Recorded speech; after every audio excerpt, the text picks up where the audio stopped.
Assalamualaikum warahmatullahi wabarakatuh. Perkenalkan, nama saya Muhammad Tarsi dengan NPM 217064516047 dari Teknik Informatika. Di sini saya akan mempresentasikan tentang sistem operasi waktu nyata. Sistem operasi waktu nyata, sistem waktu nyata atau real time system ialah sistem yang menguruskan suatu komputasi selesai dalam jangka waktu tertentu.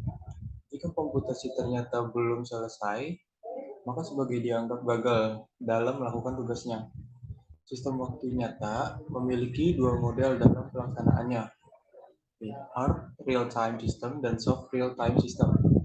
Hard real-time system menjamin suatu proses yang paling penting dalam sistem akan selesai dalam jangka waktu yang ditentukan. Jaminan waktu yang ketat ini berdampak pada operasi dan perangkat keras atau hardware yang mendukung sistem. Operasi I/O dalam sistem seperti akses data ke storage harus selesai dalam jangka waktu tertentu. Soft real-time system tidak memberlakukan aturan waktu seketat hard real-time system. Namun, sistem ini menjamin bahwa suatu proses terpenting selalu mendapat prioritas tertinggi untuk diselesaikan di antara proses-proses lainnya. Sama halnya dengan hard real-time system, berbagai operasi dalam sistem tetap harus ada batas waktu maksimum. Aplikasi sistem waktu nyata banyak digunakan dalam bidang penelitian ilmiah, sistem pencitraan medis, sistem kontrol industri, dan industri peralatan rumah tangga.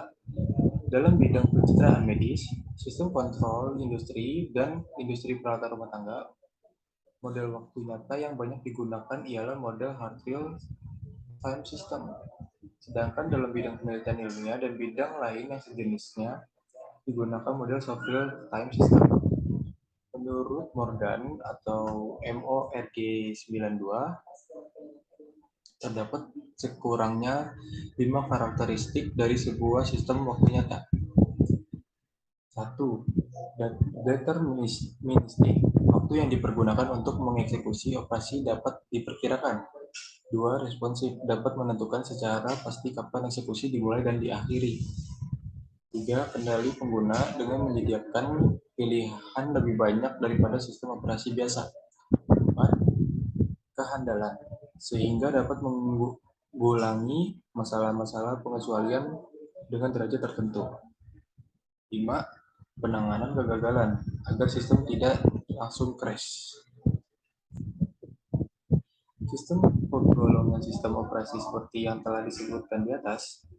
Sistem operasi utama yang digunakan komputer sistem umum atau termasuk PC atau komputer personal terbagi menjadi 3 kelompok besar, yaitu keluarga Microsoft Windows. Sistem operasi ini terdiri dari Windows Desktop Environment atau versi 1 kali hingga versi 3.x, Windows 9X atau Windows 95, 98, dan Windows ME, dan Windows NT atau Windows NT 3.x, Windows NT 4.0, Windows 2000, Windows XP, Windows Server 2003, Windows Vista, Windows 7 atau 7 yang akan dirilis pada tahun 2009, dan Windows Orient yang akan dirilis pada tahun 2014. 2. Keluarga Unix. Sistem operasi Unix menggunakan antarmuka sistem operasi POSIX seperti SGO, Unix, keluarga BSD atau Berkeley Software Distribution, GNU atau Linux, Mac OS atau X berbasis kernel BSD yang dimodifikasi dan dikenal Darwin, dan GNU atau World Sistem Operasi Waktu Nyata 111. Ketiga, macOS. macOS adalah sistem operasi untuk komputer keluaran Apple yang biasa disebut Mac atau Macintosh. Sistem operasi yang terbaru adalah macOS X versi 10.4 atau Tiger Awal tahun 2007 direncanakan peluncuran versi 10.5. Sedangkan komputer mainframe dan superkomputer menggunakan banyak sekali sistem operasi yang berbeda-beda. Umumnya merupakan turunan dari sistem operasi Unix yang dikembangkan oleh vendor seperti IBM AX, HP, UX, dan lain-lain. Spesifikasi sistem operasi berdasarkan end user interface, command driven. Seluruh perintah pada sistem operasi diketikkan pada prompt perintah atau eksekusi melalui script file atau misal DOS, Unix, atau Linux. Graphical User Interface atau GUI, pengguna akhir penggunaan mouse atau alat penunjuk yang lain untuk memilih objek yang mewakili suatu instruksi spesifik, misal Windows 95, IBM OS 2, Mac OS. Klasifikasi sistem operasi berdasarkan pengguna. Single user, single tasking.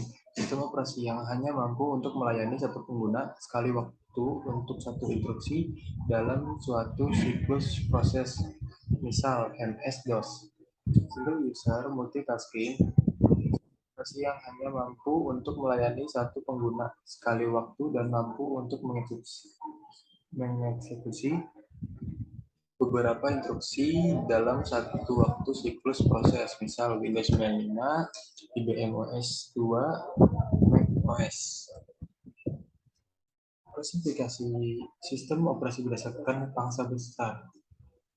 Sistem operasi server atau network seperti Windows NT, server, IBM AX4 6000, Digital Unix, OpenVMS, HP UX, Sun Solaris, dan IBM OS 400. Sistem operasi desktop seperti Windows 95 atau Windows NT Workstation, OS 2 Word, iOS, Java, sistem operasi handheld seperti Windows CE, GeOS, Magic Chef. Lanjut ke materi berikutnya, sistem operasi handheld.